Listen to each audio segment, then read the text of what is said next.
Welcome to my channel. আজ আমরা দেখব নাথুলা পাস यानी কি চায়না বর্ডার। আজ আমরা চলে যাব 14,000 ফিট উচ্চতায়, যেখানে অক্সিজেন লেভেল অনেক কম। আর সব থেকে বড় সমস্যা হচ্ছে কান তালা লেগে যায়, কানের মধ্যে পটপট করে আওয়াজ হয়। আর একদম গিয়ে তোলো। অনেক খুব রোপওয়েটা চড়ার ইচ্ছা হচ্ছিল, কিন্তু দেখুন দিনে দিনে আমরা সিল্ক রুট কভার করতে পারবো না, সেই জন্যই আমাদের না, চলে যেতে হলো রোপওয়েটা না চড়ে। দেখতে দেখতে আমরা ছাঙ্গু লেক ছেড়ে একেবারেই নাথুলা পাসে এসে পৌঁছে গেলাম। আমাদের ড্রাইভার দাদা বলল এবারে নামতে হবে এবং প্রত্যেককে পারমিশন যুক্ত কাগজপত্র সঙ্গে নিতে বলল। হাওয়াটা দেখো খালি, এত হাওয়া যে আমরা দাঁড়াতে পাচ্ছি না। তো এবারে আমরা প্রথম শুরু করলাম নিউ বাবা মন্দির দিয়ে। অনেক সময় দেখা যায় গাড়ি কিন্তু এই পর্যন্ত পারমিট করা থাকে, তো এখান থেকে আলাদা পারমিট করে আবার ওল্ড বাবা মন্দিরে যেতে হয়, কিন্তু আমরা গাড়িটা পুরো পারমিট করিয়ে নিয়েছিলাম।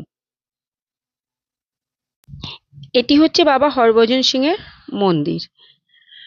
তো এটা নিয়ে অনেক অনেক অনেক গল্প আছে। এই যে ওনার মূর্তিটা, দেখি বাবা হরভজন বাবাজিটা সিং এর মূর্তি। মূর্তি। তো বলা হয় যে উনি নাকি এই চারপাশে পাহারা দিচ্ছেন, ডিউটি করছেন আজও পর্যন্ত। বলা হয় নয়, আমাদের ইন্ডিয়ান সোলজাররা ভীষণভাবে এটাকে মান্যতা দেয়। তো আমরা ওখানে বেশিক্ষণ দাঁড়ালাম না, আমরা ওল্ড বাবা মন্দিরে এলাম, কারণ ওল্ড বাবা মন্দিরটাই সব থেকে বেটার। দেখো এখানে এসে কিন্তু যে যতক্ষণ পারে, মানে এই যে সোলজারদের দেওয়া যে পায়েসটা, আমি এটা পেয়েছিলাম একটা পায়েস, এত টেস্টি এত মজার ছিল তোমাকে আমি বলতে পারবো না। তো সত্যি কথা, ইন্ডিয়ান আর্মিরা যে আমাদের জন্য কি কি করে না, এখানে যে আমরা অত কষ্ট করে এসেছি, তারপরে প্রত্যেকের হাতে তারা নিষ্ঠার সঙ্গে তুলে দিচ্ছে এই পায়েস এবং জল। যতক্ষণ যে এত উঁচুতে এসে মনেই হচ্ছে না যে আমরা এত উপরে আছি এদের আপ্যায়নে। মানে আর কি কি করবে জানি না। স্যালুট ইন্ডিয়ান সোলজারদেরকে। তো এরপরে আমি ওল্ড বাবা মন্দিরে এসে আমি এই জায়গাটাই, এই ঘরটাতে সব থেকে বেশি গুরুত্বপূর্ণ, এখানে না ঢুকলেই নয়। তো আমি এই বাবার মন্দিরের মধ্যে ঢুকলাম, এটা ওল্ড বাবা মন্দির এবং এটাই সব থেকে মহত্ব পায়। মানে আমরা যেটা গল্পটা জানি, হরভজন সিং এর একটা গল্প আছে, স্টোরি আছে, সেটা যদি তোমরা চাও তাহলে আমি আর একদিন স্টোরিটা দেব।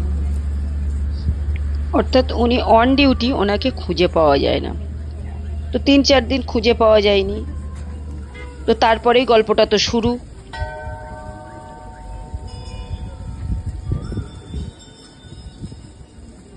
भाई खाली मत चलाओ इसको यार प्लीज। पानी नहीं है, बहुत कमी है पानी की यहाँ पे। তাহলে ভাবো, 14,000 ফিট উপরে যেখানে খাওয়ার জল নেই, সেখানে মানুষ হাত মুখ ধুচ্ছে।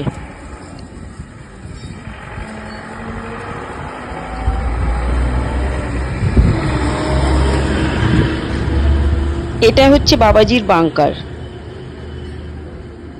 মানে জানো তো যুদ্ধের সময় যে বাংকার গুলো হয়, সেই বাংকার।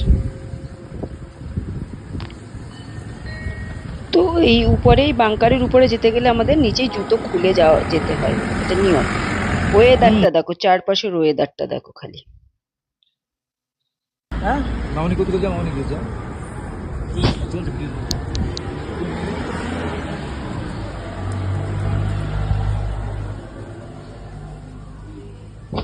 দেখো ভিতরটা তোমাদের জাস্ট আমি দেখাবো, একটু একটু করে বলবো। এটা বাবাজির মানে মূর্তি, এবং ওনার ব্যবহার করা যত জিনিস, ওনার জামা কাপড় থেকে চেয়ার, ওনার জুতো, প্রত্যেকটা জুতো, সবই এখানে যা দেখতে পাচ্ছ সব ওনার ব্যবহার করা জিনিস।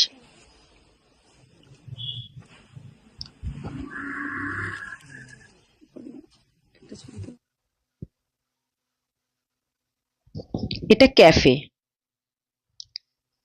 ওর উপরে ক্যাফে, মানে খিদে পেলে তোমরা খেয়ে নিতে পারো।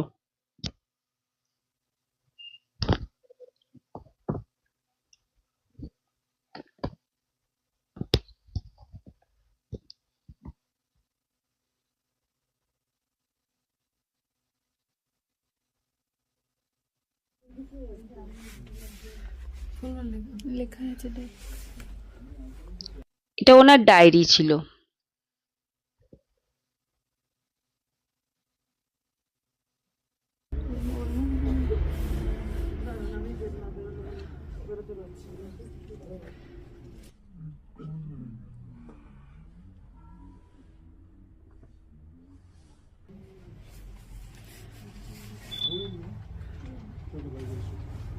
যতটা সম্ভব এটা আমার মা বাবা, এটা আমার মা।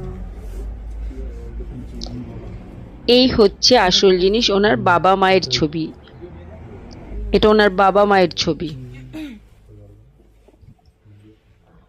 ওই এরকম অন্যরকম ওনার মা বাবার সাথে ছবি দেওয়া আছে।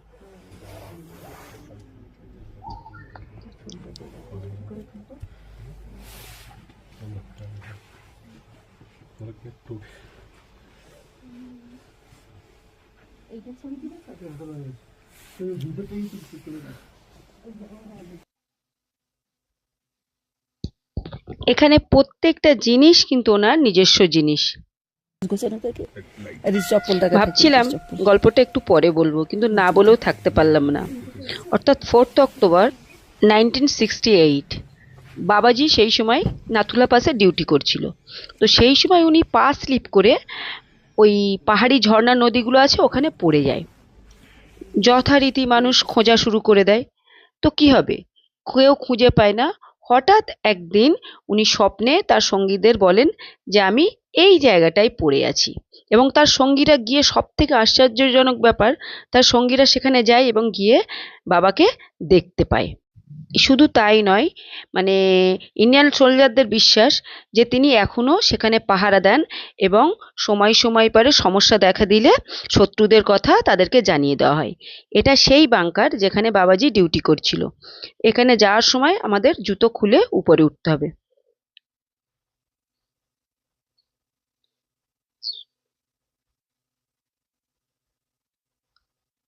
এবং আমি দেখে ওখানে খুবই ন্যারো জায়গা, এত সরু এবং ছোট জায়গা, আমি সঙ্গে সঙ্গে বার হয়ে আসলাম।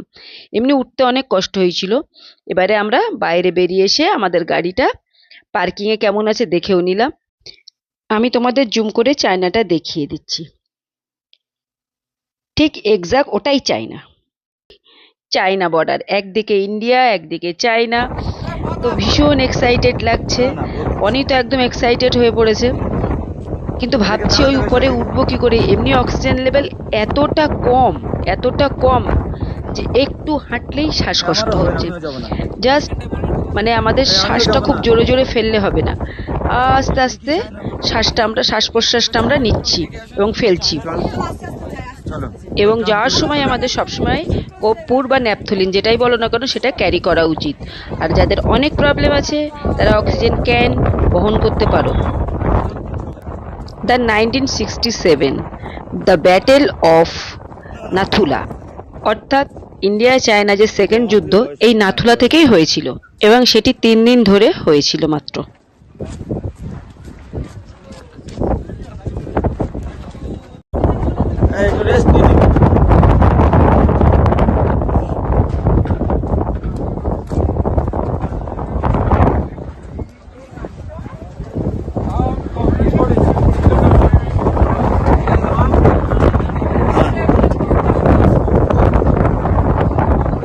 মানে এতটা ঝোড়ো বাতাস আর এতটা অক্সিজেন লেভেল কম যে যেতে যেতেই শ্বাস ফুলে যাচ্ছে।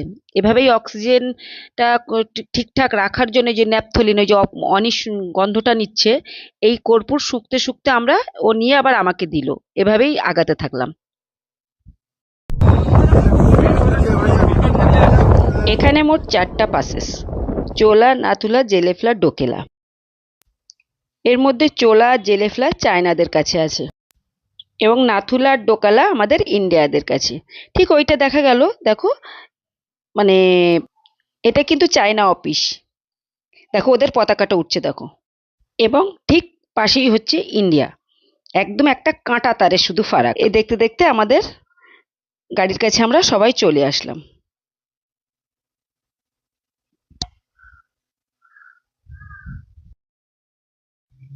এবার আমরা ঠান্ডায় কাঁপতে কাঁপতে এসে পৌঁছালাম ক্যাফেতে। কিন্তু ভাবলাম ক্যাফেতে অনেক দাম হবে, কিন্তু না, দেখলাম 40 টাকা করে ম্যাগির প্লেট। দেখো এত উঁচুতে 40 টাকা করে ম্যাগির প্লেট, মানে ম্যাগির প্লেট, অর্থাৎ আমরা কতটা রিজনেবল প্রাইসে এখানে আমাদেরকে ইন্ডিয়ান আর্মিরা দিচ্ছে। এবং সব থেকে ভালো লাগা হচ্ছে তারা নিজেরা কুক করছে, করে প্রত্যেকটা মানুষকে তারা দিচ্ছে। তো আমরা এখানে 4টি চা নিয়ে নিলাম, আর না সরি, আমরা 2জন চা নিলাম, আর বনি আর রনি একটা কফি নিল, এবং ম্যাগি।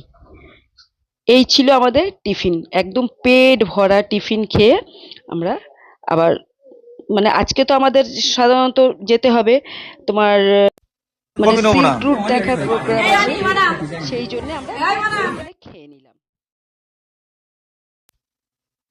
এই যে এখানে আমাদের গাড়িটা রাখা ছিল, এবারে আমরা সিল্ক রুটের উদ্দেশ্যে রওনা দিলাম। আমাদের মোটামুটি এখানে Nathula pass complete. Please subscribe, আর কেমন লাগলো জানাতে ভুলো না কিন্তু বন্ধুরা।